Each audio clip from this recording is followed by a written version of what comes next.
Tai labas rytas, susirinkę prie kompiuterių arba telefonų ekranų. Sveikinamės mes iš viešųjų pirkimų tarnybos, mano vardas Gediminas. Šalia esu su dviem kolegėm, Živilė ir Viktorija. Ir, nepaisant to, kad šiandien už lango ganėtinai stipriai sninga kaip pastarąsias dienas, kalbėsimės ne apie sniegą, o apie gausiai prisnigusius prieš šventes įstatymo pakeitimus, kuriuos Seimas priėmė vakar. Tų pakeitimų iš tiesų yra nemažai, daug straipsnių yra keičiama, tačiau gal labai išsigąsti nereikėtų, nes nemaža dalis pakeitimų yra techninio pobūdžio, o didelė dalis tų kitų pakeitimų, kurie ateina, iš tiesų, tikimės, turėtų palengvinti viešųjų pirkimų specialistų darbą ateinančiais metais. Prieš pradedant aptarinėti įstatymo pakeitimus, dar norėčiau atkreipti dėmesį, kad Seimas juos priėmė, bet juos dar turi pasirašyti prezidentas. Kaip žinom, teoriškai yra galimybė vetuoti, tačiau tokių indikacijų šiai akimirkai nėra. Bet kadangi visuomet išlieka tam tikra galimybė, tai sekite naujienas viešųjų pirkimų tarnybos tinklapyje apie tai, kad prezidentas pasirašys įstatymo pakeitimus ir tai, ką mes šiandien čia kalbame, virto kūnu, tai mes paskelbsime savo interneto svetainėje. Taip pat noriu atkreipti dėmesį, kad mes šiandien pristatysim galbūt tokius mūsų nuomonę svarbiausius pakeitimus ir tikrai po kaulelį kiekvieno pakeitimo neišnarstysime ir galbūt bus tam tikrų, kurių nepaminėsime, tai noriu atkreipti dėmesį, kad visuomet reikia vadovautis galiojančią teisės aktų redakciją. Tas redakcijas taip pat galite rasti viešųjų pirkimų tarnybos tinklapyje, tad jeigu kažko ir neprisiminsite iš šiandienos pristatymo, tai galėsite ne tik įrašą dar kartą pakartotinai pažiūrėti, bet ir pažiūrėti, kaip tie pakeitimai iš tiesų atrodo teisės akte. Tai tuoj netrukus pradėsime. Turbūt Živilė pristatys pirmąją grupę pakeitimų susijusių su nacionaliniu saugumu. Taip, tikrai žinom, kad pakeitimų susijusių su nacionalinio saugumo nuostatų reglamentavimu laukia daugelis perkančių organizacijų. Kaip žinom, mūsų nacionaliniai teisė yra tvirtinti privalomi nacionalinio saugumo reikalavimų laikymosi ypatumai tam tikri. Problematika buvo tikrai ryški, žinoma ir tų pokyčių visiems labai reikėjo. Tai trumpai papasakosiu, kokiegi tie pokyčiai yra numatomi. Tai pirmiausia, keičiasi kontroliuojančio asmens sąvoka. Kasgi čia keičiasi, jinai yra tiesiog apibrėžta įstatyme. Ir jeigu mes anksčiau turėjome kontroliuojančio asmens sąvoką, kuri kilo iš konkurencijos teisės, tai reikėjo suprasti, kad nustatyti iš tikrųjų tą tikrai kontroliuojantį asmenį buvo itin sudėtinga vadovaujantis tą apibrėžtimi, kuri yra pateikta konkurencijos įstatyme. Tai dabar šito kontroliuojančio asmens sąvoka yra susiaurinta. Ir perkančios organizacijos galės savo kompetencijos ribose, prašant tam tikrų dokumentų, kurie yra prieinami iš įvairių institucijų ir šaltinių, įsitikinti kontroliuojančiais asmenimis įstaigose ir organizacijose. Kaip matote, kontroliuojamas asmuo yra apibrėžtas dabar kaip individualios įmonės savininkas arba juridinis ar fizinis asmuo, ir kuris tame asmenyje tiesiog ir netiesiogiai valdo daugiau kaip 50% akcijų, pajų, dalių, įnašų arba balsų juridinio asmens dalyvių susirinkime, arba kartu su susijusiais asmenimis valdo daugiau kaip 50% vėlgi akcijų, pajų, dalių, įnašų ar balsų, ir kurio valdoma dalis yra nemažesnė kaip 10% šių atitinkamai akcijų, pajų, dalių ar įnašų. Ir taip pat yra apibrėžta, kas yra laikomi susijusiais asmenimis. Taigi ratas siaurėja kontroliuojančio asmens sąvokos apibrėžtyje, tai bus lengviau tikrai patikrinti atitinkamus subjektus. Dabar 37 straipsnio 9 dalis kalba apie nacionalinio saugumo nuostatos, kurios yra susijusios su prekių atitiktimi nacionalinio saugumo reikalavimais. Tai numatomų reguliavimų atsisakyta prievolės tikrinti prekių sudedamąsias dalis. Ta svarbu yra pastebėti, nes iki šiol buvo ir čia tikrai žinom, kad perkančios organizacijos praktikoje susidurdavo su problemom apskritai, kas yra sudedamosios dalis ir panašiai, tai dabar jų tikrinti jau nebereikės. Taip pat yra praplėsta, kad atitiktis nacionaliniam saugumui turi būti tikrinama ir darbų pirkimuose, tai nebuvo aiškiai apibrėžta įstatymė ir buvo nuolat keliamos diskusijos ir klausimai, visgi o kaip yra su darbais, taigi dabar yra labai aišku, kad kai bus perkamos prekės darbų pirkimuose, na, sakykime, kokia ten stambi įranga ir panašiai, tai turėsite tikrinti atitikti nacionaliniam saugumui ir dėl tų prekių darbuose, jų apimtyje. Na, žinoma, jeigu apima tam tikrus atitinkamus BVPŽ kodus. Taip pat nebetaikomas nacionalinio saugumo atitikties vertinimas tam tikrom įmonėm. Tai tam tikros įmonės, kokios jos yra, tai yra įmonės, kurios yra saugių įmonių sąraše, tai yra valstybės įmonės, kurių patikimumą, na, sakykime, preziumuoja įstatymų leidėjas, kad jau yra patikrinusios kitos institucijos ir tiesiog jų atžvilgių atitinkamai nereikės to papildomo darbo nustatinėti jų nacionalinio saugumo atitikties. Tai tokie svarbus pakeitimai su 37 straipsnio 9 dalimi. Taip pat 39 straipsnį yra nustatyta, kad reikalavimų atitikčiai pagal minėtą straipsnį patikrinti bus prašoma viešųjų pirkimų tarnybos nustatytos formos atitikties deklaracijos. Taigi, nebereikės teikti, sakykime, kiekvienam tiekėjui tų dokumentų, o bus prašoma pateikti atitikties deklaraciją, o tik iš galimo laimėtojo bus prašoma pateikti jau konkrečius pagrindžiančius dokumentus. Sąrašas tų dokumentų yra nebaigtinis, tai yra perkančioji organizacija be išvardintų viešųjų pirkimų įstatyme dokumentų galės paprašyti ir kitų dokumentų, pagal kuriuos jį galėtų priimti sprendimą, ar yra atitiktis nacionaliniam saugumui ar ne. Taip pat yra apibrėžtas ir pateikiamų dokumentų galiojimo laikas 3 mėnesiai iki perkančiosios organizacijos prašymo jos pateikti. Taip pat yra aiškiai tvirtinta galimybė bet kuriuo pirkimo procedūrų metu paprašyti atitikties dokumentų, tai yra perkančio organizacijai kilus abejonių ar įtarimų, na, sakykime, jeigu jinai gauna kokių nors iš patikimų šaltinių informacijos, kad yra kažkokio abejonių dėl tiekėjų, jinai bet kuriuo metu galės paprašyti išvardintų dokumentų ir ne tik išvardintų, o tų, kurie galėtų įrodyti atitikti. Taip pat negalės perkančio organizacija reikalauti pateikti dokumentų, kurie yra prieinami nemokamai iš kitų šaltinių ar kai jos turi perkančio organizacija iš ankstesnių pirkimų. Taigi procesas vyks sklandžiau tikėtina ir tikrai tų dokumentų apimtis bus mažesnė ir procesas vyks greičiau, na, tikėtina nebeliks nesėkmingų pirkimų, kurie na, tikrai sustabdydavo daugelį procesų, kurie taip yra svarbus kiekvienai perkančio organizacijai. Na ir taip pat yra įtvirtinta galimybė nereikalauti atitikties dokumentų, kai perkančio organizacija gali nustatyti atitikti iš kitų nei nurodytą šaltinių. Čia yra svarbu atkreipti dėmesį, kad na, čia tokia nuostata, kai perkančioji gali nustatyti, neremtis kažkokiais tai gandais ar informacija iš nepatikimų šaltinių, bet kai jinai gali nustatyti atitikti iš kitų šaltinių. Dabar dėl 45 straipsnio 2 dalies prim straipsnio nuostatų, tai yra įtvirtinta aiškiai perkančiosios organizacijos diskrecija pasirinkti taikymo apimtį. Tai iki šiol sulaukdavom tikrai daug klausimų, ar privalo perkančioji organizacija visais atvejais visą apimtimi naudoti minėtas nuostatas nacionalinio saugumo. Tai dabar tikrai yra aišku, kad galėsite pasirinkti ne tik apimtį, bet ir dokumentus, kurių prašysite pateikti. Yra įtvirtinta galimybė vertinti ir prekių pakuotę, galimybė vėlgi pabrėšiu, o ne prievolė.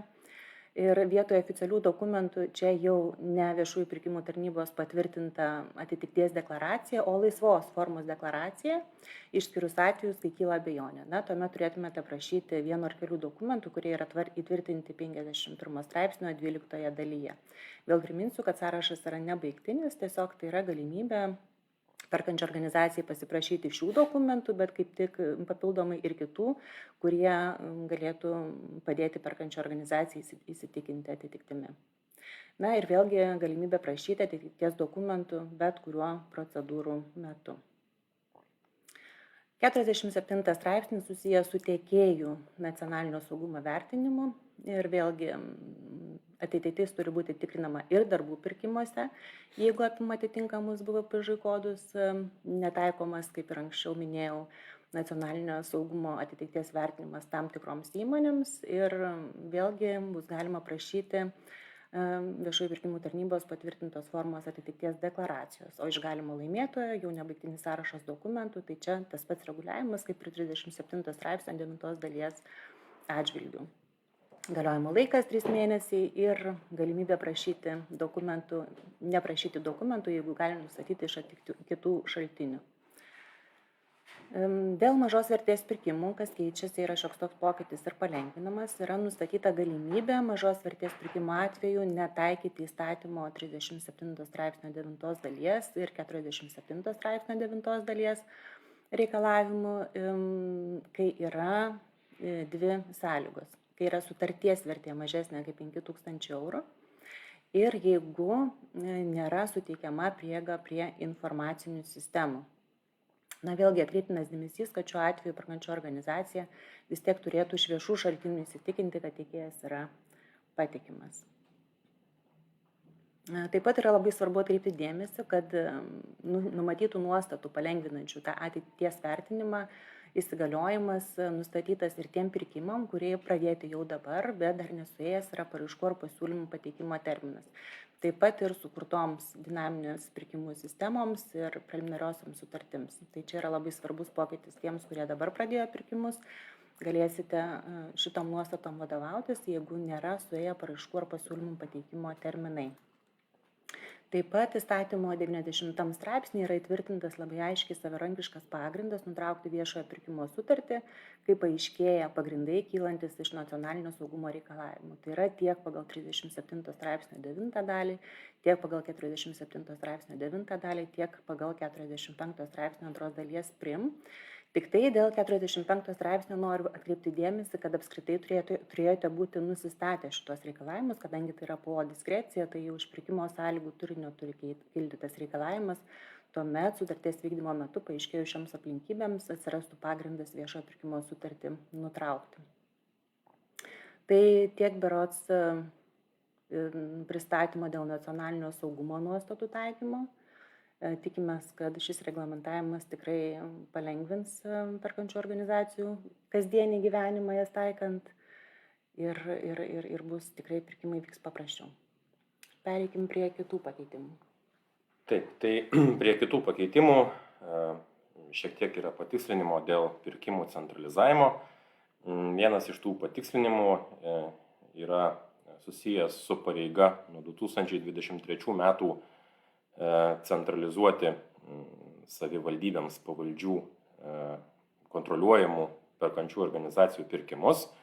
Tai, iš dalies tai kaip ir techninis pakeitimas, aiškiau tiesiog pasakoma, kad savivaldybių įmonių ir akcinių bendrovių, uždarųjų akcinių bendrovių pirkimų centralizuoti nuo 2023 metų nereikia, tačiau papildomai dar viena išimtis tokia, kad iš esmės metams yra atidedamas centralizavimas savivaldybėms pavaldžių viešųjų įstaigų, tai reiškia, kurių forma VŠI. Tai, tikrai, manau, toks atrodo smulkus, bet svarbus pakeitimas, nes, gali galbūt kilti tam tikrų klausimų ir problemų tiem, kurie jau yra pasiruošę tų viešųjų įstaigų pirkimus centralizuoti.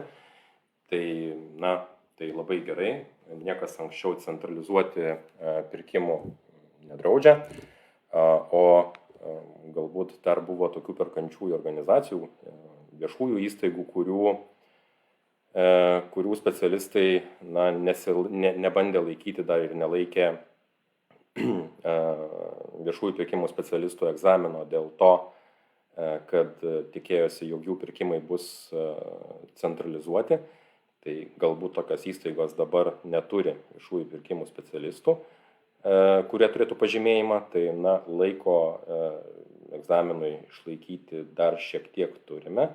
Jeigu kartais ir nespėtume, tai vėlgi turbūt reikėtų kreiptis pagalbos į savivaldybės administraciją ir aš manau, kad į savo steigėją, kuris turėtų šiuo klausimu padėti.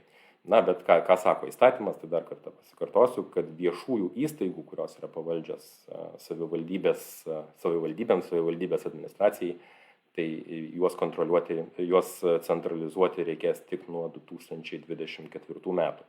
Tuo tarpu vėlgi tokios organizacijos kaip mokyklos ir taip toliau, biudžetinės įstaigos, kurios jos nėra teisinės formos viešoji įstaiga, neturi prieš pavadinimą VŠI, tai jų pirkimai, kaip anksčiau ir planuota, nuo 2023 metų turi būti centralizuojami kiekvienos savivaldybės lygmenyje. Toliau vėlgi toks, galima sakyti, techninis pakeitimas susijęs su pirkimų specialistų atestavimu, o tiksliau pareiga pirkimo komisijoje turėti bent vieną atestuotą komisijos narį. Tai įstatymo pakeitimu sakoma, kad tokio specialisto nereikia turėti komisijoje, jeigu tos komisijos vykdomas yra mažos vertės pirkimas. Nes, kas turbūt ir kreipėtės konsultacijos anksčiau arba klausytės ankstesnių mokymų, tai girdėjote, kad pagal vis dar galiojantį, bet tuoj pasikeisinti reglamentavimą, atrodė taip keistokai, kad jeigu mažos vertės pirkime komisijos nesudarai, tai gali pirkimą vykdyti specialistas be jokio pažymėjimo, bet nori padaryti geriau, nori sudaryti komisiją ir tada jau tarsi reikia pažymėjimo. Tai ši vieta yra taisoma ir kai atliekamas mažos vertės pirkimas, nei vienas komisijos narys gali to pažymėjimo ir neturėti, bet mano rekomendacija būtų vis tiek, jeigu turite tokį specialistą, tai įtraukite į tą komisiją, nes žinios kartais ir mažos vertės pirkimui atlikti reikalingos tos žinios ir kartais net didesnės priklausomai nuo pirkimo objekto, negu kad ir didesnės vertės pirkime. Taip, ir čia matyti reikėtų dar priminti perkančiosiom organizacijom galimybę pasilengvinti savo viešųjų pirkimų procesus. Tikrai ne visais atvejais reikalinga sudaryti tą komisiją, nes tikrai žinoma, kad mažesnėse perkančiosios organizacijose trūksta žmonių, kurie vykdo viešosius pirkimus. Paprastai tai yra 1-2 žmonės ir tikrai galima persižiūrėti procesus, nes įstatymas nenumato prievolės visais atvejais sudaryti viešojo pirkimo komisiją esant mažos vertės pirkimuose. Ir čia dar, Gediminai, turbūt mes turim, jeigu palėtėm jų atestavimo klausimą, turime keletą žinučių, ar ne, dėl atestavimo. Tai žinutė turbūt paprasta, nebijoti, bet tuo pačiu suprasti, kad metai eina į pabaigą ir kitais metais reikės atsiminti daugiau, bus daugiau ir teismų praktikos, bus štai ir šitie įstatymo pasikeitimai, tai nedelskite, dar liko, kiek čia, pusę mėnesio, iš metų šventės netiek jau ir daug. Laikykite egzaminą dabar. Taip, nes susipažinti su visais pokyčiais tikrai reikės laiko. Tai rekomenduojame nelaukti, nepatingėti ir išsilaikyti egzaminą dar ant, kaip pasakyti, šviežių žinių, kurias turite dabar ir nesikoncentruojant taip labai išsamei į tuos pokyčius, kurie yra numatomi dabar, nes jų yra pakankamai nemažai. Toliau, tai dar vienas paprastas, ilgai lauktas pakeitimas. Dažnai perkančių organizacijų buvo tokia pastaba, kad norint atplėšti, taip mes vis tos vokus plėšom kažkaip, nors jie yra elektroniniai, tai norint susipažinti su elektroniniu būdu, reiškia per savo paisą pateiktais pasiūlymais, formaliai pagal įstatymą turėjo rinktis komisija, visi turėjo sėdėti ten ar prie vieno kompiuterio, ar prie savo kompiuterių, atplėšti tos vokus, susipažinti su tais pasiūlymais ir vėliau tai, kas jau yra užfiksuota sistemoje, dar rašyti į protokolą, viską pasirašinėti ir toks atrodytų beprasmis darbas. Tai įsigaliojus įstatymo pakeitimam, jeigu pirkimas vykdomas per CVPIS, nesvarbu, ar pirkimą vykdė komisija ar ne, tai jai nereikia į tą procedūrą susirinkus pildyti jokio protokolo ir kopijuoti iš lentelės į lentelę tų tiekėjų pasiūlymų kainų ir kitų dalykų. Tai mažas pakeitimas, mažas bet malonus, sumažėja vienu dokumentu, na, tai vienu dokumentu mažiau, tai ne vienu dokumentu daugiau. Tai tikimės, kad kad šis pakeitimas bus naudingas perkančiosiom organizacijom.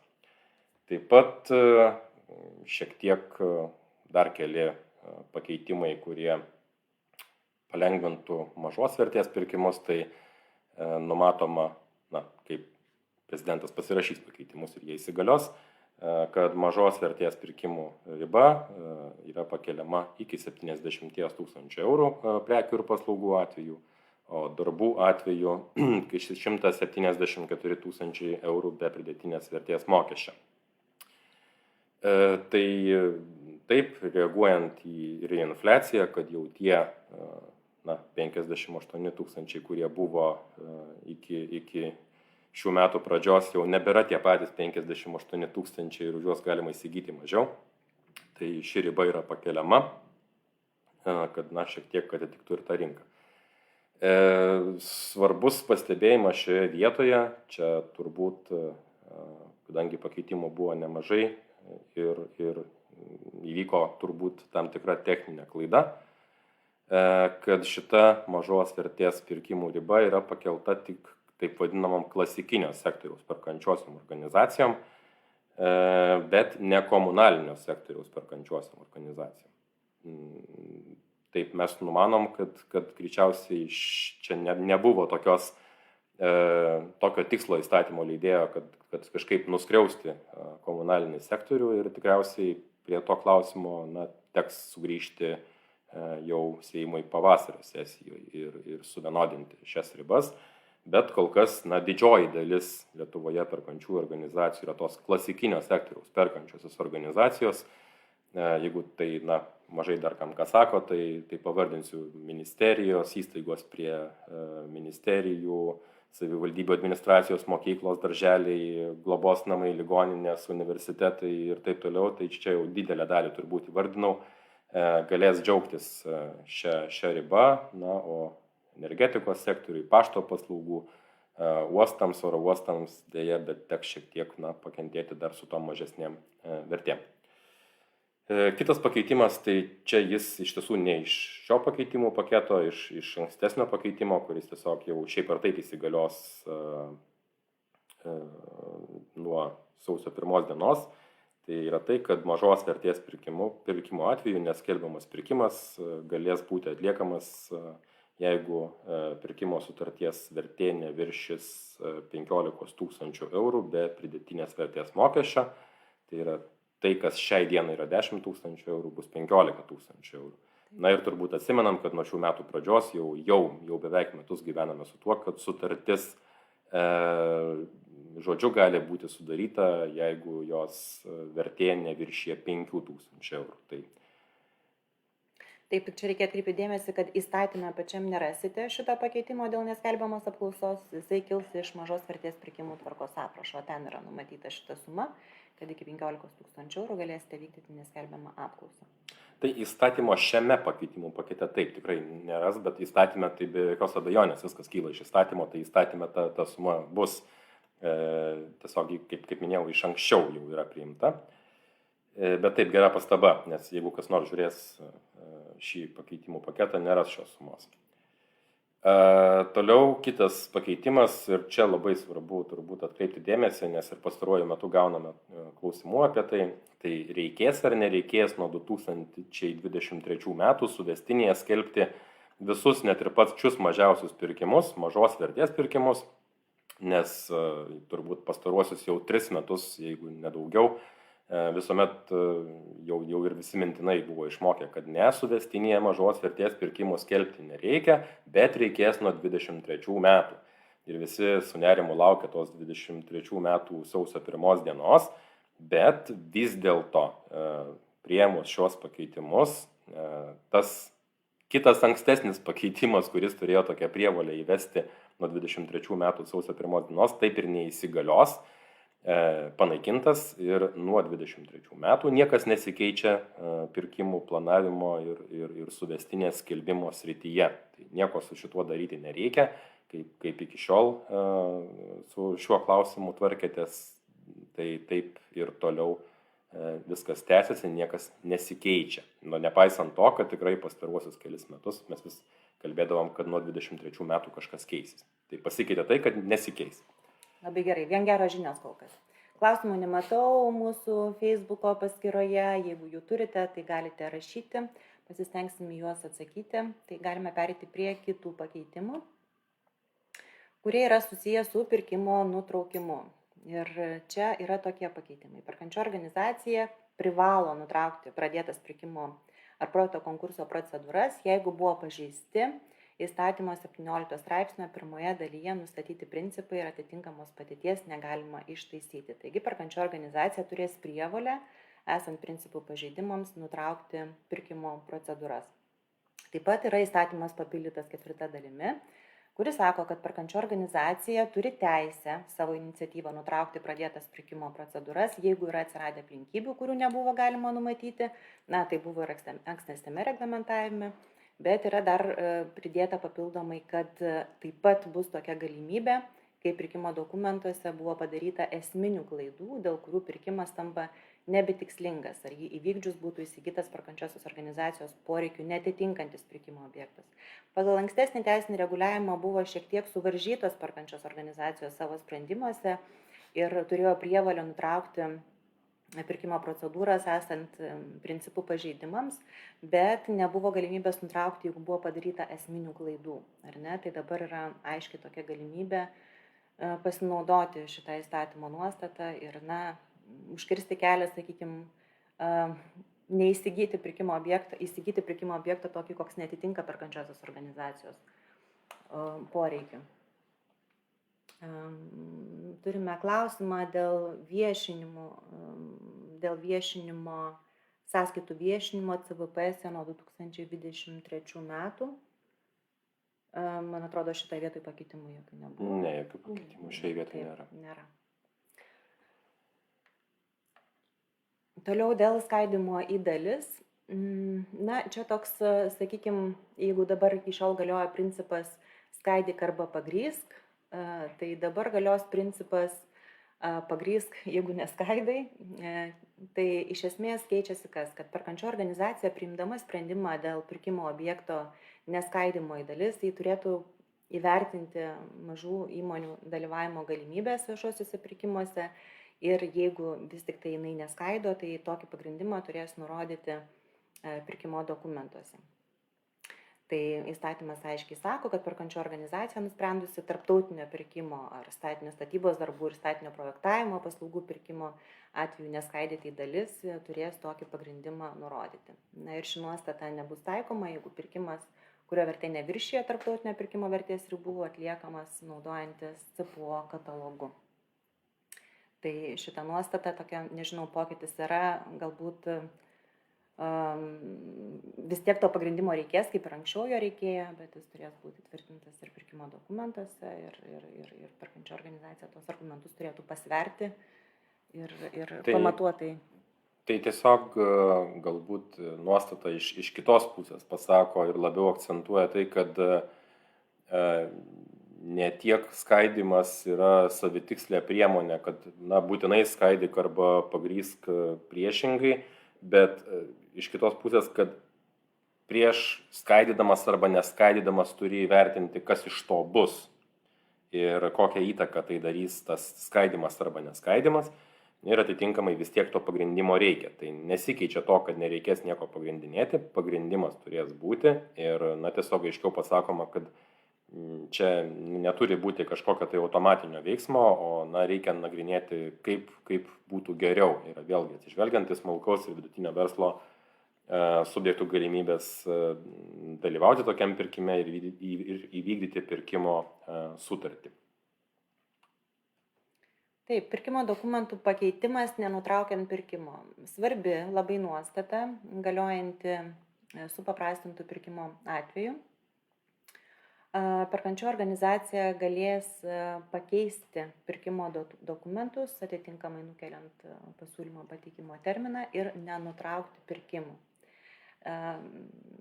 Atkreipiu dėmesį, kad galioja supaprastintiem pirkimam, kai kalbama yra apie esminius pakeitimus, tai perkančioji organizacija pastebėjusi kažkokių netitikimų, klaidų, gavusi iš tiekėjų dalyvaujančių pirkime kažkokias pastabas ar pasiūlymus keisti kažką, kas tikrai turi prasmės įtakos racionaliam pirkimo lėšų naudojimui, galės priimti sprendimą pakeisti sąlygas, nenutraukiant pirkimo. Čia yra svarbus pakeitimas, o tarptautinių pirkimų atveju įstatymas sako, negali būti daromi tokie esminiai pirkimų sąlygų pakeitimai, dėl kurių būtų galėję sudalyvauti kiti tiekėjai arba pirkimo procedūra pati galėtų pritraukti kitus dalyvius.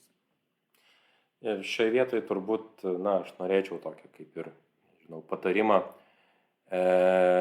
nereikėtų piknaudžiauti tom ir tais pakeitimais ir to taikyti kažkokios bendros taisyklės. Toks palinkėjimas, kad ateinančiais metais jūsų pirkimų dokumentai iš pat pradžių būtų kiek įmanoma dažniau tokie, kurių vėliau mažiau reikėtų juos tikslinti ir keisti.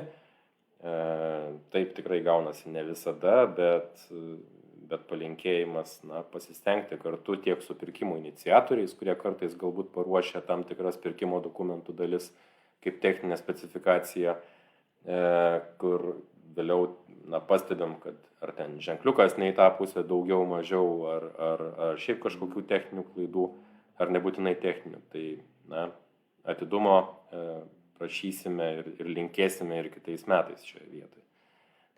Tai nors ši vieta kaip ir palengvinama, bet nereikėtų to suprasti kaip tam tikro kompromiso su pirkimo dokumentų kokybė. Taip, jau labiau, kad reikėtų vis tiek įvertinti tai, kad su kiekvienu pakeitimu nusikels pasiūlymų pateikimo terminai, pirkimo procedūros išilgės ir panašiai, taip kad skatiname ruoštis atsakingai iš anksto. Taip, tam tikri pokyčiai, vėlgi geros naujienos ir paprastesnis vertinimas, tai pašalinimo pagrindo dėl tiekėjo ir jo atsakingų asmenų teistumo, 46 straipsnio pirmos dalies pagrindų, ten terorizmas, prekyba žmonėmis, korupcija ir taip toliau.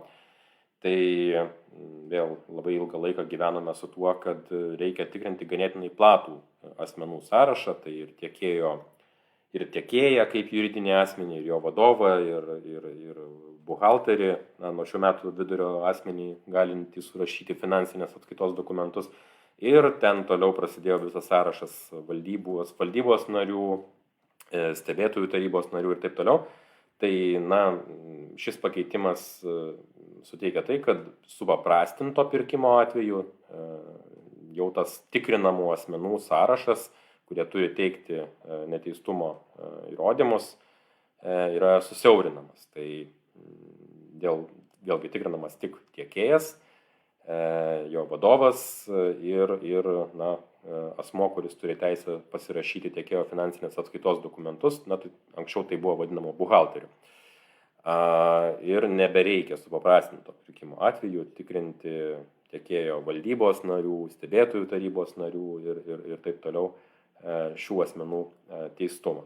Tarptautinio pirkimo atveju viskas lieka taip, kaip buvo, tai atkreipkite dėmesį, kad šis palengvinimas yra tik supaprastintiems pirkimams.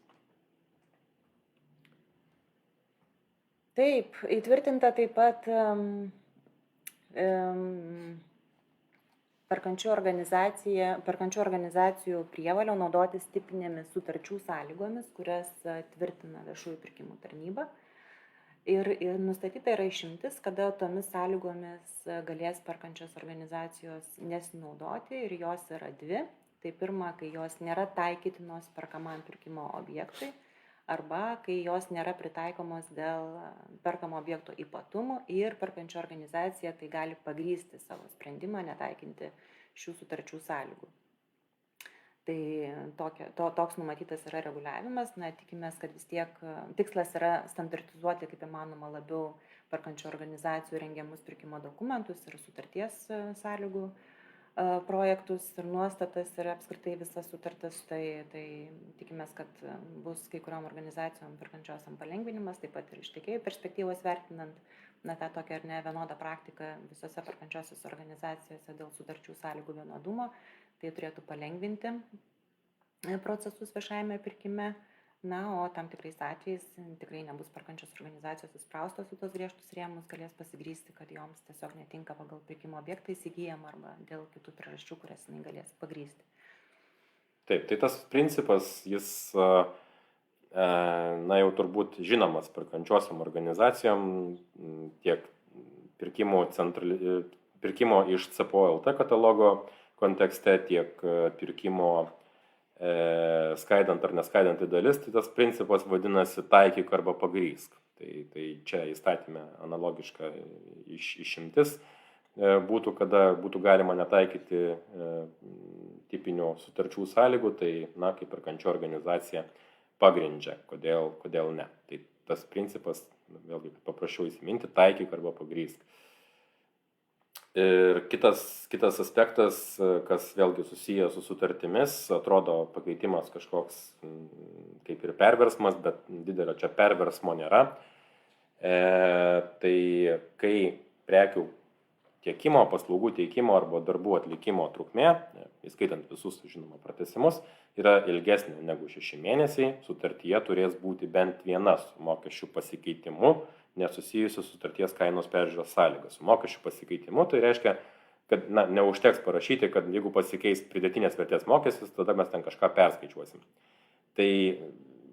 Tai nėra tiek labai nauja, įstatyme ši nuostata nauja, tačiau pareiga numatyti perskaičiavimą jau buvo įrašyta šiek tiek kitaip suformuluota tarnybos tvirtinamoje kainodaros nustatymo taisyklių metodikoje. Ir dabar tiesiog aiškiau yra įrašoma įstatymą, kad sudarant sutartis šiuo laikotarpiu, ir žymiai anksčiau, bet šiuo laikotarpiu ypatingai, reikia pradėti galvoti apie perskaičiavimo taisyklių numatymą tam, kad ateityje vėl iškilus kažkokiom nenumatytom aplinkybėm nesusidurtume su dideliam problemom dėl nutraukiamų sutarčių, dėl tiekėjų negalėjimo jų vykdyti, dėl tiekėjų prašymo pakeisti sutarties sąlygas, tada pagrindimo, kodėl reikia ir taip toliau. Tai šis pakeitimas, nors tai yra prievolė, bet pavyzdžių tarnyba jau yra parengusi, šiais metais skelbusi, tam tikriem pirkimo objektam tą pareigą buvo nustačiusi ir anksčiau. Tai naujo nieko nėra, jeigu kažkam galbūt dar neteko susipažinti su pavyzdiniam indeksavimo taisyklėm, tai tarnybos tinklapyje jos tikrai yra skelbiamos ir kviečiame su jom susipažinti, nes taikyti jas reikės dažniau. Ir dar turime vieną klausimą. Ar nuo sausio 1 dienos vykdant mažos vertės pirkimus iš centrinės perkančiosios organizacijos bus privaloma pirkti, jei sudaroma sutarties vertė bus 15 000 eurų ar didesnė? Taip, tai kadangi turime šioje vietoje pasikeitimus dėl neskelbiamos apklausos ribos 15 000, tai ir prievolė iš centrinės perkančiosios organizacijos atsiranda pirkti nuo 15 000.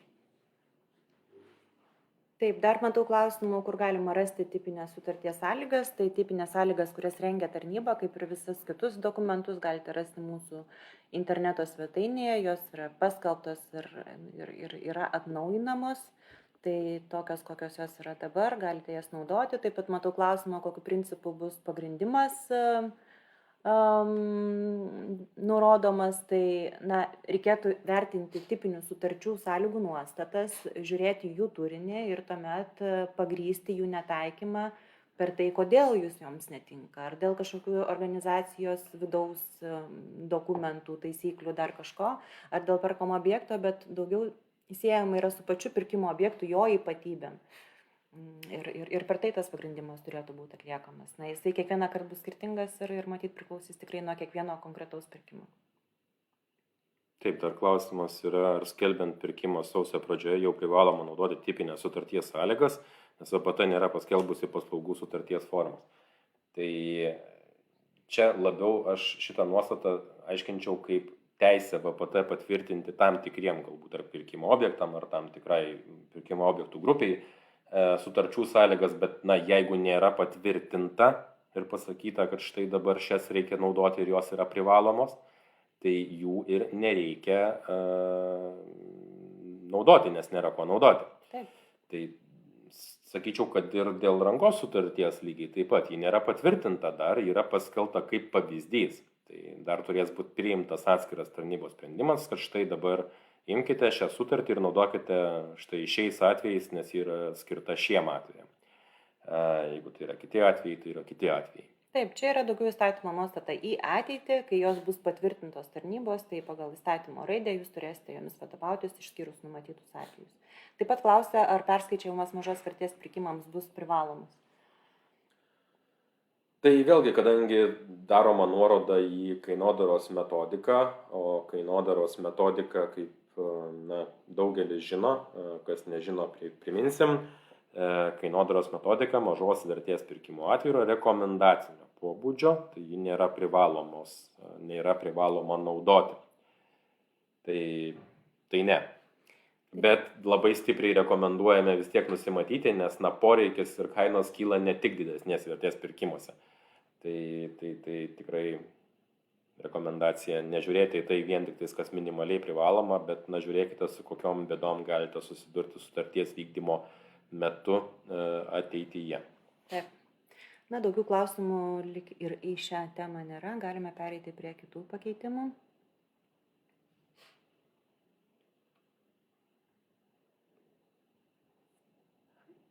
Taip, pokyčiai pasiūlymų vertinime. Didelis pokytis įvyko, jis yra jau įvykęs, tik tai dabar aiškiai atspindėtas ir viešųjų pirkimų įstatyme. Tai pokytis įvyko Lietuvos aukščiausiajam teismui vasarą priėmus nutartį ir nustačius naujas pasiūlymų aiškinimo, tikslinimo taisyklės. Tai jeigu mes anksčiau turėjome įstatymo nuostatas, kurios aiškiai sakė, ką galima tikslinti ar nepateikus, kokių dokumentų turi perkančio organizacija prašyti jos pateikti, tai dabar įstatymo leidėjas pasiliko prie bendros nuostatos, atsisakant 55 straipsnio 9 dalies, kuris sako, kad pasiūlymai tikslinami, papildomi arba paaiškinami vadovaujantis viešųjų pirkimų tarnybos nustatytomis taisyklėmis. Ir taip pat yra įtvirtintas vienas aiškus principas, kad jeigu kandidatas ar dalyvis pateikė netikslius, neišsamius ar klaidingus dokumentus, ar duomenys apie atitikti pirkimo dokumentų reikalavimams, arba jeigu šių dokumentų ar duomenų trūksta, tai reiškia, jeigu ir nepateikė nieko, ar ne, perkančio organizacija gali, nepažeisdama lygiateisiškumo ir skaidrumo principų, prašyti kandidatą ar dalyvį šios dokumentus ar duomenys patikslinti, papildyti arba paaiškinti per nustatytą terminą. Tai kaip reikėtų suprasti šitą nuostatą? Jinai yra tikrai bendro pobūdžio ir siejama su viešųjų pirkimų principų taikymu, svarbiausiais viešųjų pirkimų principais, lygiateisiškumo ir skaidrumo principais. Ir tai reiškia, kad kiekvieną kartą, kiekvienas atvejis, kiekvienam konkrečiam pirkime bus individualus. Perkančio organizacija savo sprendimus, konkrečias situacijas turės pamatuoti per viešųjų pirkimų principo taikymo prizmę. Taip, yra parašyta, kad tos taisyklės bus patvirtintos viešųjų pirkimų tarnybos, bet nereikia tikėtis, kad tose taisyklėse atsispindės kiekvieno jūsų konkreti situacija. Taip, nes, turbūt daugelis puikiai supranta, kad klaidų, kurias tiekėjai gali padaryti pasiūlymuose, įvairovė yra tikrai plati. Apskritai, klaidų, kurias žmonės gali padaryti, įvairovė yra plati ir neįmanoma sudėti į kažkokį kodekso tipo teisės aktą visų tų situacijų. Ir, iš esmės, nereikia turbūt nerimauti, laukiant, kad dabar štai bus taisyklės, kurias reikės skaityti ir ten bus, daugybės puslapių dokumentas ir reikės dabar dar vieną mokytis dokumentą mintinai. Tai noriu atkreipti dėmesį, labai, labai gerai šitoje skaidrėje yra išbraukta teksto dalis. Tai vietoje šio teksto atsiranda tam tikros taisyklės. Tai kiek vietoj tokio teksto, kiek turėtų būti teksto, kuris jį pakeistų. na, kažkiek galbūt daugiau ar ne, jeigu taisyklės rengiam, bet tikrai ne knyga. Ir tie principai, kuriuos aukščiausiasis teismas šių metų bylose formuoja, ką galima tikslinti ir kiek kartų galima tikslinti, tai iš esmės taisyklės atkartos ir taisyklėmis tarnyba neprieštaraus aukščiausiojo teismo nutartims, kurios, na, galų gale priimtos vadovaujantis viešųjų pirkimų principais ir teisingumo teismo išaiškinimais. Tai tikrai, na, pokyčio kažkokio, kad štai dabar versis viskas priešingai ir aiškinsim priešingai, tokio pokyčio nebus.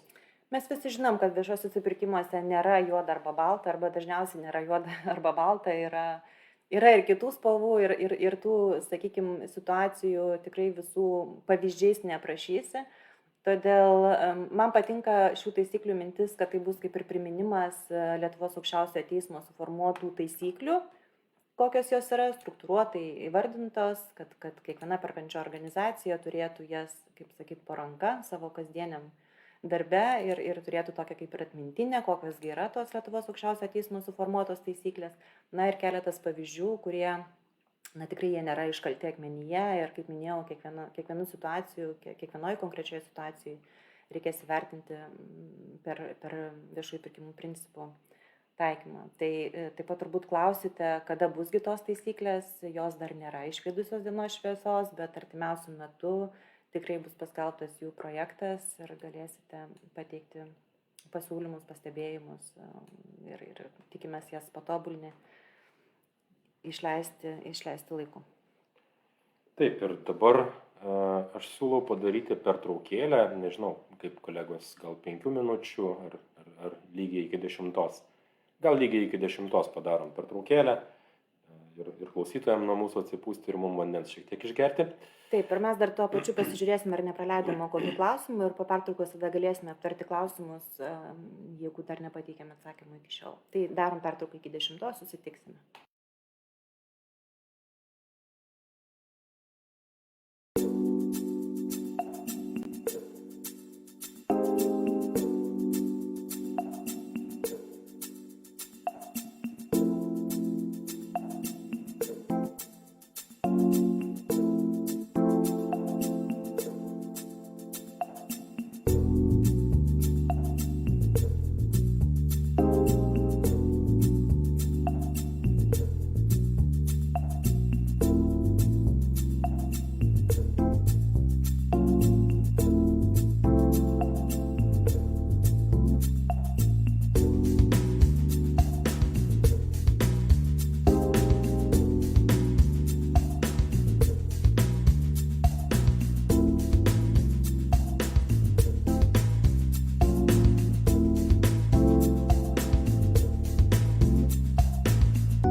Taip, tai sugrįžome po pertraukos, tikimės, kad sugrįžote ir jūs.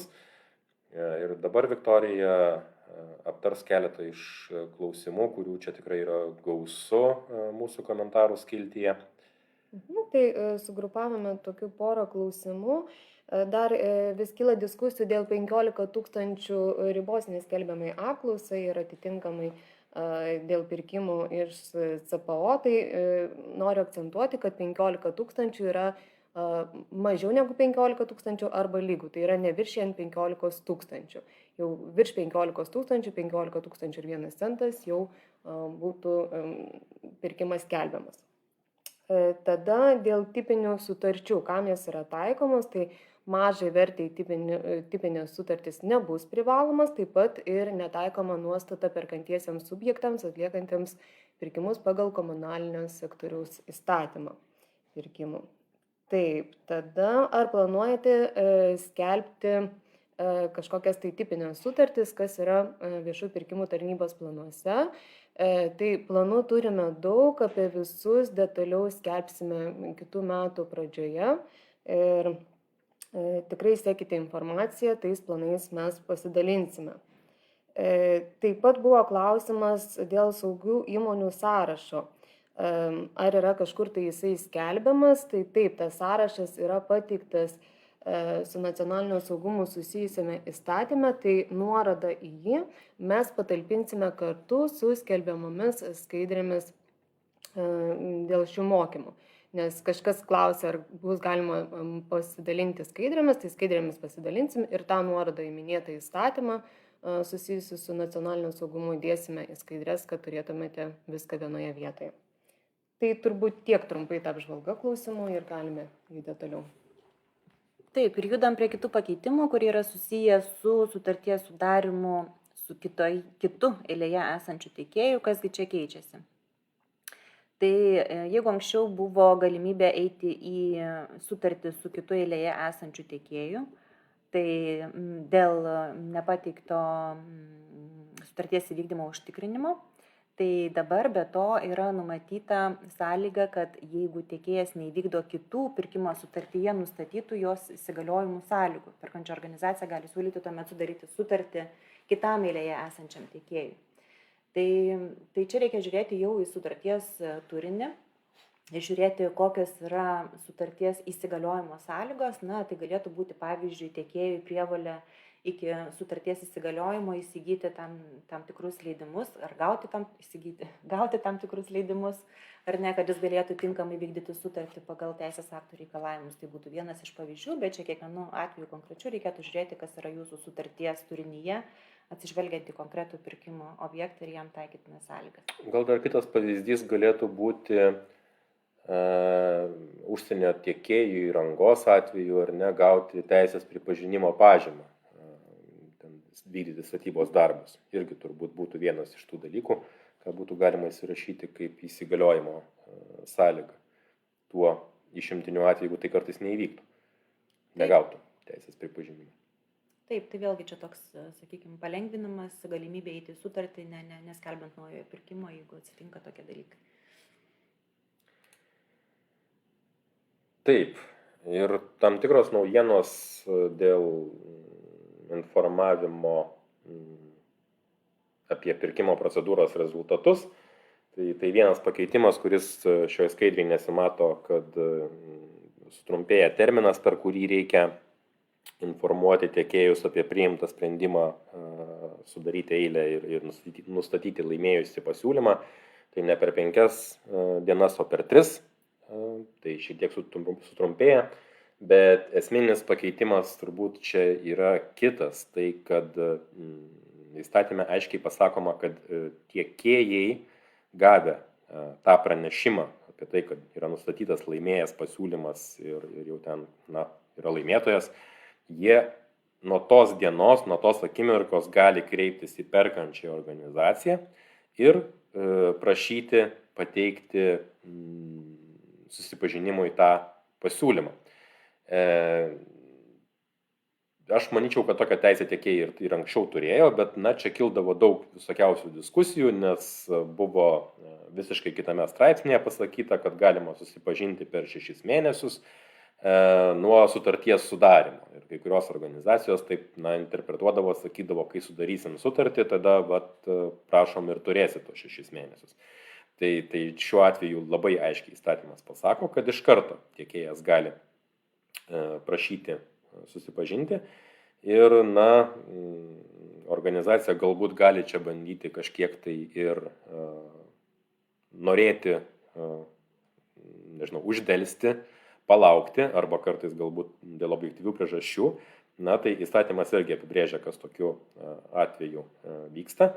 Tai kad atidėjimo terminas ir terminas, per kurį tiekėjas gali pateikti, nelaimėjęs, tai tikriausiai tiekėjas gali pateikti pretenziją dėl priimto sprendimo nustatyti laimėjusių jo konkurentą. Tai šis terminas prasitęsia tiek dienų, kol perkančioji organizacija pateiks, tą susipažinimui pasiūlymą. Ir jeigu pateikia tą pačią dieną susipažinimui pasiūlymą, tai terminas vis tiek pratęsiamas vienai darbo dienai. Ką galbūt perkančioji organizacija gali daryti, ir paskutinis sakinys šioje skaidriai, jis toks labiau dėmesio atkreipti perkančių organizacijų, nes vis tiek organizacija būtų galėjusi tai padaryti ir turbūt ir nesant šito sakinio. Tai galima sakyti, nelaukiant, kol tiekėjai kažkelintą dieną paprašys susipažinti su laimėjusiu pasiūlymu, tą laimėjusią pasiūlymą pateikti iš karto, susipažinti kitiems tiekėjams, kai tik tais juos informuoja, kad jau yra nustatytas laimėtojas. Taip gali šiek tiek sutaupyti laiko ir nelaukti to prašymo. Labai išsamiai papasakoju, neturiu ko pridurti. Dar pradžioje galvoju, kad papildysiu. Einam toliau. Įvairūs pakeitimai, kiti pakeitimai, kurie nėra tiek išsamiai galbūt aptartini, nes yra tokie, sakykime, smulkus. Tai įstatymas sako, kad už sutarties vykdymo priežiūrą gali būti paskirta atsakinga komisija, keli atsakingi asmenys. Gali būti atskiros komisijos pasirinkimo pirkimo etapui, ginčų nagrinėjimo etapui ar sutarties vykdymo etapui. Tai ir iki šiol turbūt buvo praktika perkančiosios organizacijose, kad sudaro atskiros komisijos, tarkim, ginčų nagrinėjimui, tai dabar įstatymas aiškiai įtvirtina tą galimybę ir išskiria 3 atvejus, sakykime, pagal etapus, kada gali būti sudaromas atskiros komisijos. Tai čia vėl reikėtų atkreipti dėmesį, kad tos atskirose komisijose, kai jinai sudaroma, perkančioje organizacijoje turės būti po atestuotą specialistą. Tai čia tą irgi reikia įsivertinti, kad neparalyžuoti viešųjų pirkimų darbo komisijos, ar ne, kad jeigu turite pakankamai viešųjų pirkimų specialistų turinti pažymėjimą, tai tuomet gali būti sudaromas keletas komisijų. Taip, ir tam tikra prasme čia yra ir gera, ne tam tikra prasme, visom prasmėm čia yra praktika, kuri taikoma ir kitose šalyse ir jų atstovai teigia, kad tai yra gera praktika, kai pirkimo dokumentus parengia viena darbo grupė, o pirkimą pagal tą pirkimo dokumentus vykdo visiškai kita darbo grupė. Ir kodėl tai yra gerai, nes tai yra daugiau akių į tuos pačius pirkimo dokumentus. Žinoma, su sąlyga, kad visi, kurie prisideda prie šio proceso, yra tikrai išmanantys pirkimų sritį arba pirkimo objektą bent jau. Ir, kai jau kažkelintą kartą skaitai savo paties parengtą dokumentą, nebematai klaidų arba galbūt ir nebenori matyti klaidų. Kai tai yra atskiros komisijos, kaip pavyzdžiui ir ginčų nagrinėjimo komisijoje, tai kitom akim pasižiūrėjus pastebimos tos klaidos ir dažniausiai tada, kai jas dar galima ištaisyti. Tai šiek tiek platesnis ratas, galimybė, kaip minėjai, jau buvo tiesiog aiškiau įtvirtinta. Ir tai, kad tai pačiai netgi vienai komisijai, viešojo pirkimo komisijai gali būti pavesta prižiūrėti ir sutarties vykdymą. Tai reiškia, dabar kaip anksčiau buvo, ta klasikinė komisija susirenka vykdyti pirkimą, sutartis sudaryta, komisija išsiskirsto arba eina vykdyti kito pirkimo ir jos darbas ties sutarties vykdymu kaip ir baigėsi. Tai vėlgi, sudarant vadovo sprendimu komisiją, nurodant galbūt darbo reglamente, tai galima pasakyti, kad ši komisija ir prižiūrės ir sutarties vykdymo etapą. Ir dar kalbant apie komisijas, tai turime klausimą, reikalavimas dėl atestuoto asmens taikomas tik nuo 23 metų pradėtoms pirkimo procedūroms. Tai taip, jeigu procedūra yra pradėta anksčiau, tai komisija pabaigė darbą tokia sudėtimi, kokią jinai pradėjo. Taip ir dar kalbant apie komisijas atskiras, tai teisingai čia Gediminas irgi deda akcentą, reikėtų darbo reglamente komisijos matyti aiškiai tvirtinti atsakomybę nes vis tiek komisija ne iš vieno nario bus sudaryta, tai tam tikras atsakomybės aiškiai įtvirtinti, kad būtų aišku, kas už ką konkrečiai atsako. Ir dar papildant ankstesnį papildymą apie tai, kad tas reikalavimas dėl atestuoto asmens taikomas tik pirkimam pradėtiem nuo 23 metų sausio 1 dienos. Noriu atkreipti dėmesį, nes tikrai labai skirtingi mūsų yra klausytojai, kad pirkimo pradžią ir pabaigą apibrėžia įstatymas. Ir, tai yra paprastai tariant, skelbiama pirkimo atveju tada, kada išsiunčiamas paskelbti skelbimas. Bet ne tada, kai tiesiog komisija susirinko į pirmąjį posėdį ir pradėjo kažką svarstyti. Tai galbūt būtų aiškiau sakyti pirkimam, kurie paskelbti šiais metais ir tęsis kitais metais, tai tos pačios sudėties komisija jį ir tęsia. Bet jeigu pirkimą skelbsite jau kitais metais, tai tada atitinkamai tų kitų metų taisyklės ir galios. Tai kai kurie tai ir žino, bet tiesiog, kaip sakau, mūsų labai skirtingi klausytojai. Ir čia yra dažna klaida dėl pirkimo pradžios. Toliau, dėl nešališkumo deklaracijos pildymo privalomumo. Toks, sakyčiau, smulkus pakeitimas, vėlgi galbūt tam dar vienų dokumentų mažiau. Tai tiems asmenims, kuriems privalomas yra privačių interesų deklaravimas, ir žinoma, kurie šią pareigą įvykdė ir interesus deklaravo, nelieka pareigos dar atskirai pasirašinėti nešališkumo deklaracijos ir ją ten galbūt kas mėnesį, kas metus atnaujinti ar kažkaip kitaip su ją elgtis. Tai tos pareigos nelieka įstatyme.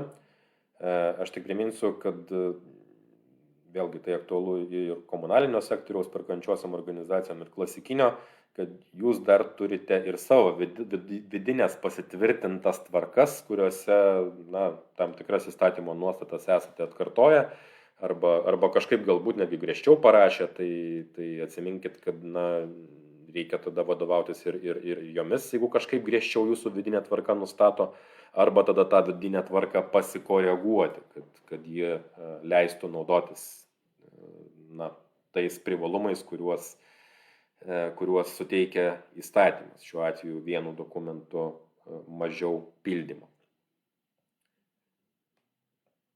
Taip, tai mažinam dokumentų skaičių. Vėlgi. Dar vienas svarbus pakeitimas yra susijęs su pirkimo procedūrų trukmės trumpinimu supaprastintose pirkimuose. Tai kadangi viešojo pirkimo direktyvos nenumato tokio būdo, tai tik supaprastintiem pirkimam yra nustatytas paraiškų etapo eliminavimo galimybė, kai yra atliekamos skelbiamos derybos.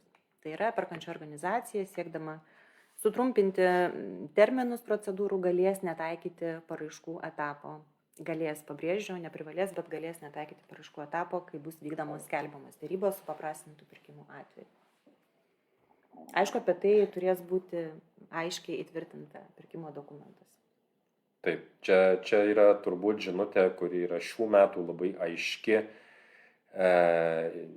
ir kitose klausimuose iš teismų praktikos ir tai yra kaip tam tikra malda. Pirkimo dokumentais visuomet reikia vadovautis. Tai jeigu pirkimo dokumentuose bus parašyta, kad yra paraiškų teikimo etapas, tai mes savo žodžiais tų sąlygų nepakeisim. Labai svarbu. Jeigu norite kažkuo vadovautis, tai turi neprieštarauti ir jūsų vidiniam tvarkom, ir jūsų parengtiem pirkimo dokumentam ir taip toliau. Tai čia labai svarbi žinutė tikrai. Toliau.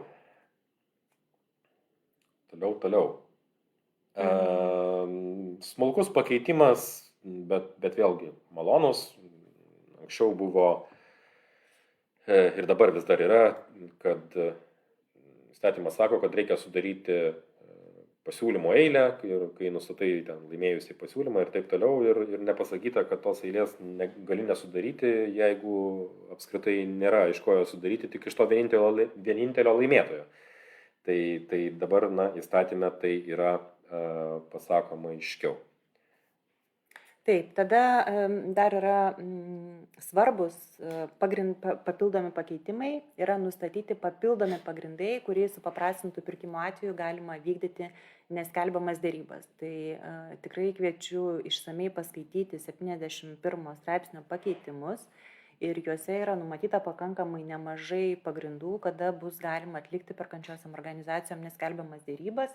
Na ir šie pakeitimai yra susijęs su įvairiom situacijom, kurios, sakykime, labai sunku atlikti tuos pirkimus pagal įprastas pirkimų procedūras. Tai čia patektų ir mokslinių darbų ekspertinis vertinimas, ir tiesiogiai iš leidėjų įsigijami leidiniai, taip pat aukšto meistriškumo sporto treniruočių stovyklų įsigijimai, joms reikalingi įsigijimai, tuomet socialinių paslaugų gavėjų įsigijimai ir panašiai. Taip pat dar toksai bendras, sakyčiau, pakeitimas visiems, kuris yra numatomas, bus galima atlikti neskelbiamas dėrybas, jeigu skelbiamoms dėryboms visos pateiktos paraiškos ar pasiūlymai yra netinkami, o pirminės sąlygos yra nekeičiamas. Tai yra numatyta supaprastintų pirkimo atveju, kad taip pat tais atvejais bus galima vykdyti neskelbiamas dėrybas. Tai svarbus pakeitimai, pasiskaitykit, yra išimčių numatyta nemažai, kam aktualu, tikrai jas galėsite taikyti. Taip, ir atitinkamai šios nuostatos supaprastintiem pirkimam, kurios taikomos, tai jos taikomos ir mažos vertės pirkimų atveju, tai atitinkamai tarnyba juos perkels ir į mažos vertės pirkimų tvarkos aprašą. Tai, kas yra 71 straipsnio 6 daly, nes, kaip žinot, mažos vertės pirkimas taip pat yra supaprastintas pirkimas. Ir dar tam tikrų pakeitimų yra vėlgi ir aiškiau parašyta, kad kai neskelbiamos dėrybos vykdomos įstatymo 72 straipsnio 3 dalyje nustatytais atvejais, tai galima nesilaikyti pirkimo sutarties turiniui ir formai nustatytų reikalavimų. Ir ką tai reiškia formai? Tai reiškia, kad sutartis tokiu atveju, ten pagrinde supaprastinti pirkimai, galima sutartį sudaryti ir ne raštu. Taip, ir dar svarbus pakeitimas aiškiai įtvirtintas tam pačiam straipsnėje yra toks, kad perkančioji organizacija vykdydama neskelbiamas dėrybas kitais pagrindais, negu nurodyti 72 straipsnio, 2 straipsnėje, galės nesilaikyti įstatymę nustatytų pirkimo dokumentų turiniui keliamų reikalavimų. Tai irgi būdavo visuomet klausimų, kokį galima įrašyti pirkimo dokumentus, nebuvo tas aiškiai tvirtinta. Tai dabar yra aišku, kad kai vykdysit neskelbiamas dėrybas kitais pagrindais, tai galėsite netaikyti 35 straipsnio 2 daly numatytų reikalavimų. Visa apimtimi turima minty. Tai reikia atsižvelgti, aišku, į pirkimo objektą ir tam tikras sąlygas pirkimo dokumentuose vis tiek numatyti. Dar turim ką pridėti čia prie šitų pakeitimų, prie neskelbiamų dėrybų, ar viską paminėjom? Gal turbūt toks akcentas, kad kitais atvejais galima netaikyti reikalavimų dėl pirkimo dokumentų turinio, o tais ne kitais atvejais, o štai tais įvardintais. Tai turbūt irgi galima netaikyti, nes tiesiog ten formuluotė šiek tiek kita. Tai visais atvejais galima neskelbiamų dėrybų atveju nesivadovauti reikalavimais, kurie nustatomi pirkimo dokumentų turiniui. Galbūt aš sakyčiau, tik būtų išimtis tokia, tos išimtis, kai pirkimas vykdomas po anksčiau skelbto pirkimo, kurio metu, pavyzdžiui, buvo negauta pasiūlymų, nes ten pati derybų pasirinkimo sąlygas. Sako, sąlygos negali būti keičiamos. Tai Taip, jeigu taip. aš ten prabraukysiu pusę sąlygų, tai aš jau pažeisiu Vėlgi. tą punktą. Taip, čia svarbus Taip, akcentas. taip, bet iš tiesų, jeigu aš perku, nežinau, meno kūrinius iš galerijos, galiu vykdyti neskelbiamas derybas, atitinkamai galiu nesilaikyti ir tų etapų ir neremti ten su visais kvalifikacijos reikalavimais ir ten 35 ar kiek kitų punktų yra 35 straipsnėje. Tai taip tiesiog kaip ir aiškiau yra šiek tiek išdėliojama šita dalis. Taip, ir dar noriu prie to paties, prisiminiau svarbų pakeitimą, kad nebereikės viešųjų pirkimų tarnybos sutikimo, kai perkančio organizacija norės įsigyti unikalius meno kūrinius ar meninį atlikimą. Tai, preziumuojama, kad viešųjų pirkimų tarnyba neturėtų spręsti už perkančią organizaciją, čia yra labai subjektyvus ar neporeikio vertinimas, tai tokiais atvejais sutikimo nebereikės. Tai kviečiam dar kartą paskaityti labai išsamiai 72 straipsnio pakeitimus ir atkreipti dėmesį į naują reglamentavimą. Judam toliau. Judam toliau. Taip, tai vėlgi niekam nepaslaptis, kad visi turite pasitvirtinę savo pirkimų vykdymo vidaus tvarką, kur apibrėžėte, kada ten pirkimus vykdo komisija, kada pirkimų organizatorius, kiek ten kitokių yra asmenų atsakingų už pirkimų kontrolę, už planavimą, už peržiūrą ir taip toliau. Tai tas dokumentas niekam nėra naujiena ir galų gale jis buvo mažos vertės pirkimų tvarkos apraše įtvirtinta, kad tokį reikėtų turėti. Tai yra tiesiog aiškiau išdėstomas reikalavimas, įsirašomas į įstatymą, jau reiškia išplaukia ne iš mažos vertės pirkimų tvarkos aprašo, o iš įstatymo ir kad tokį visi tikrai turi turėti. Ir tas dokumentas tiesiog formaliai galbūt kitaip pavadintas. Čia gal ne tiek pavadinime esmė, kiek turinyje. Tai pirkimo organizavimo ir vidaus kontrolės tvarkos aprašas. Kitas pakeitimas susijęs su pretenzijų teikimu. Bus dar apie pretenzijų teikimą ir kitoj skaidrėje, bet trumpai užsiminant, kad pretenzijos, kaip numato įstatymo pakeitimas, turės būti teikiamos elektroninėmis priemonėmis. Tai neturėtų, kitaip sakant, jau pasiekti pretenzijos perkančių organizacijų per kurjerį ar užklijuotame voke ar per pašto karvelį. Ar kitų būdų ten kažkaip asmeniškai atvežus, o jos turi būti teikiamos elektroniniam priemonėm, tik mažos vertės pirkimo atveju, jos žinoma, turi kitaip šitiek sureguliuota, jos turės būti teikiamos raštu tiekėjo pasirinktomis priemonėmis. Ir čia jau tada galės būti ir visi tie pašto karveliai ir kurjeriai ir taip toliau. Taip pat yra įtvirtinta galimybė perkančio organizacijai prašyti tiekėjų pratęsti pasiūlymo galiojimą, kai yra sustabdytos pirkimo procedūros dėl laikinų apsaugos priemonių taikymo. Tai irgi nebuvo reglamentuota, tai dabar labai aiškiai įstatymas tokią galimybę numato.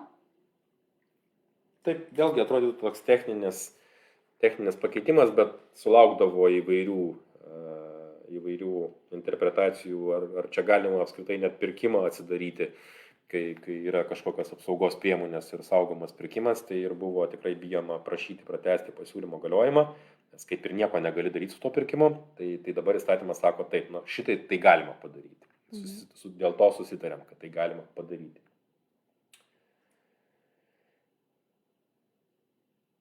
Taip, kitas pakeitimas yra, kad perkančioji organizacija gavusi pretenziją sudaro pirkimų sutartį ne anksčiau kaip po 10 dienų nuo to, kai išsiunčia atsakymą į pretenziją. Čia tarptautinės vertės pirkimo atveju 10 dienų, o supaprastintiem pirkimam 5 darbo dienos. Ir tai šiek tiek ši įstatymo nuostata kitaip sudėliota, nes toje vietoje buvo pasakyta, kad perkančioji organizacija ten kažkokią tai stabdymą atlieka, stabdo pirkimo procedūrą ir tada dar kažko tai negali padaryti. Tai šioje vietoje tiesiog kitaip parašyta, kad gavom pretenziją, kiek jau ją ten nagrinėjom, kiek išnagrinėjom, bet po to, kai jau išnagrinėjom ir išsiuntėm atsakymą, tai sėdim ir laukiam ir nesudarinėjom sutarties, nes, nepaslaptis, per tas dienas dar gali įvykti nemalonių įvykių ir klausimas gali persikelti į teismą. Taip. Taip. Ir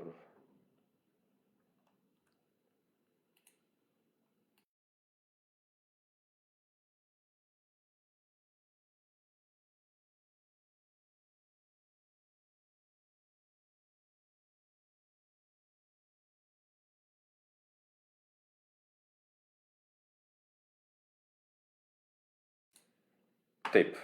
Na ir dar pluoštas smulkių pakeitimų apie terminus, apie kai kuriuos jų kalbėjom jau. Terminas trumpėja konfidencialumai pagrįsti, vietoj 5 darbo dienų 3 darbo dienos numatytos. Mažiausiai. Taip, mažiausiai. Taip, čia yra minimalūs terminai ir reikia visą laiką tai turėti mintyje, kad jie yra minimalūs. Taip pat trumpinamas reikia pertraukos, bet jau toj baigsim. Apie priimtą sprendimą dėl laimėtojo nustatymo informuojama vietoj 5 darbo dienų per 3 darbo dienas.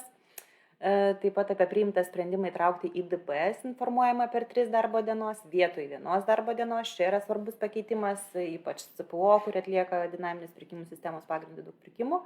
Atkreipkite tai dėmesį. Taip pat DPS pagrindu atliekamo konkretaus pirkimo atveju pirkimo dokumentų paaiškinimai pateikiami ne vėliau kaip 4 dienas iki pasiūlymų pateikimo termino pabaigos. Tai tiek pakeitimų dėl terminų. Ir taip galima sakyti vėlgi, techniniai pakeitimai yra suvienodintas informavimas, nes anksčiau skiriasi apie įtraukimą į DPS per 1 darbo dieną, o kitom procedūrom per 5 darbo dienas ir dabar tiesiog susivienodinam viską. Vienas skaičius, keliose vietose vienodas 3 darbo dienos ir kai kur pailgėja, kai kur patrumpėja, tai susitinkam viduriuke. Taip. Taip, įvairūs kiti pakeitimai. Taip.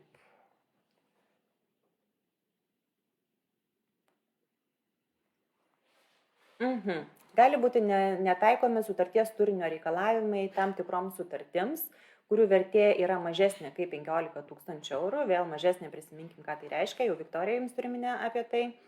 Kai sutarties turinys yra vienodas visiems tokių prekių, paslaugų ar darbų gavėjams. Čia tikrai yra aktualų paslaugų, kokių licenzijų įsigijimo atvejais, ar ne, kai nėra lankstumo iš tiekėjo pusės prisitaikyti prie jūsų turimų sąlygų, ar ne, tai tokiais atvejais primintina, kai vertė neviršis 15 000 eurų, galima bus netaikyti sutarties turiniui numatytų reikalavimų, kurie yra 87 straipsnį. Svarbus pakeitimas, palengvinsantis gyvenimą, nes tikrai dažnai sulaukiama, ką daryti, tiekėjas nenori prisitaikyti prie mūsų sutarties sąlygų. Tai va, aš tai prašau, yra sprendimas, kurio galėsit naudotis. Bet čia vėlgi yra turbūt išimtiniai tie atvejai, kai nepritaiko, nes noriu priminti galbūt mažiau patyrusiem mūsų kolegom, kad, nes ir tokių klausimų gavom per pastarąją savaitę bent porą, kad kai pirkimo dokumentus rengia perkančioji organizacija, tai ji ir parengia sutarties projektą arba esminės sutarties sąlygas, iš kurių vėliau sutartis praktiškai tokios apimties ir gimsta.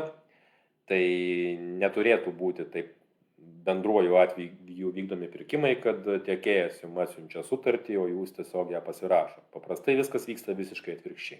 Tai tikrai daugelis kolegų žino, bet kadangi yra klausytojų tarpe ir mažiau patyrusių, tą būtina prisiminti. Tai čia yra išimtiniai atvejai, kada tiekėjas kažko tai nekeičia ir nenori, nes kitais atvejais tiekėjas tiesiog, kiti dalyvauja pirkimuose, kurie nori kažką pakeisti ir keičia.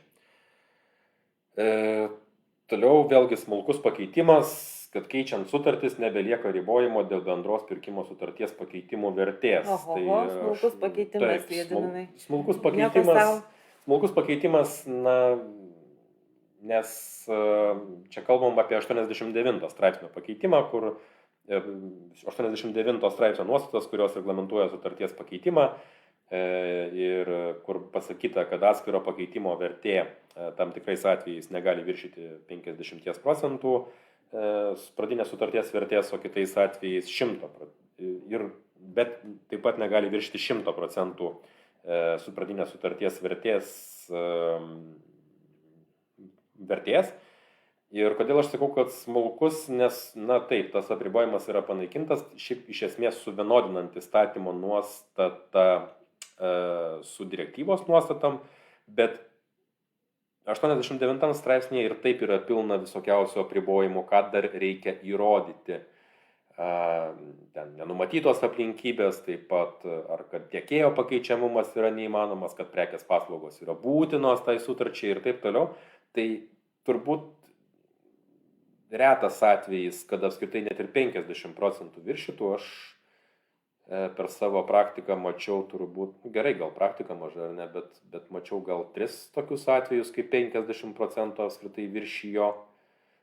Gal pastaruoju metu dabar su visais covidais ir karu tų atvejų galėjo būti daugiau, kurių aš nemačiau, bet normaliom sąlygom esant praktiškai aš neįsivaizduoju, kaip nepažeidžiant kitų nuostatų būtų ten galima perlipti 100%. Jo, tai aš manau, kad čia tikrai yra tas pokytis svarbu, atsižvelgiant į aktualijas dėl didelės labai kainų infliacijos, ar ne, tai galbūt čia bus daugiau erdvės tiem pakeitimam, kurie, sakykime, labai jau ties 50% ir daugiau strigdavo ir nebegalėjo taikyti tos taisyklės.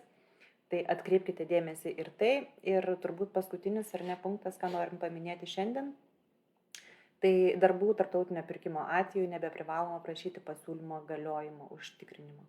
Vėlgi, kiekvieną kartą planuojant savo pirkimų strategijas, atsižvelgiant į pirkimo objektą, įsivertinkite, ar jums jis tikrai reikalingas ir galėsite netaikyti, kai tai bus reikalinga.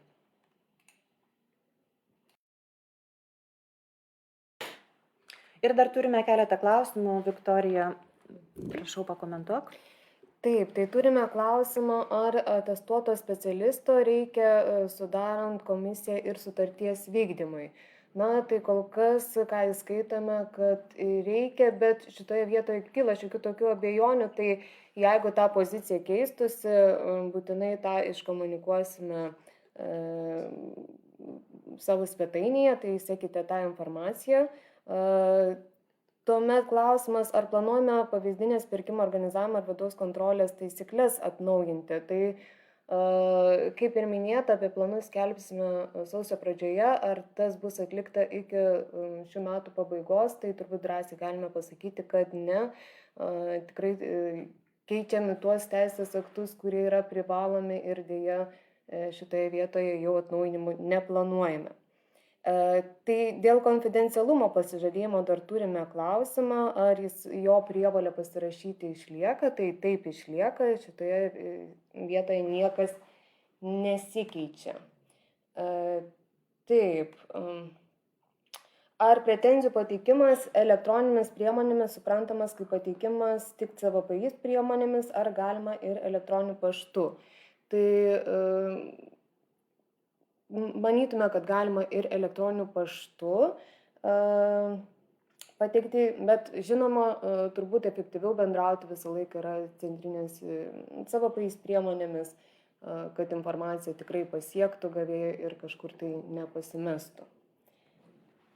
Taip, ir prašymas yra suskaidyti informaciją, kas taikoma mažai vertei, kas supaprastintiem, kas tarptautiniam pirkimams, tai įvertinsime prašymus, pasižiūrėsime, ką dar galime padaryti po šitų mokymų. Ir turbūt iš klausimų pusės tie, kas spėjome apžvelgti, bet be abejo pasižiūrėsime dar sykį jūsų klausimus po mokymo pabaigos, galbūt kažką tai sukonspektinsime ir dukus. Pateiksime, pasižiūrėsime, kiek jie dažnai kartojasi ir kiek aktualūs, tai turbūt tiek. Aš dar papildysiu šiek tiek dėl tos mažos vertės atrinkti, kas aktualu mažai vertei. Tai bent kas pagal viešųjų pirkimų įstatymą, žinote, kad yra toks mažos vertės pirkimų tvarkos aprašas, kurį mes atitinkamai turėsime kaip tarnyba pakeisti ir pakeisime, tam taip, kad jis atspindėtų tuos pakeitimus, kurie yra aktualūs mažai vertei.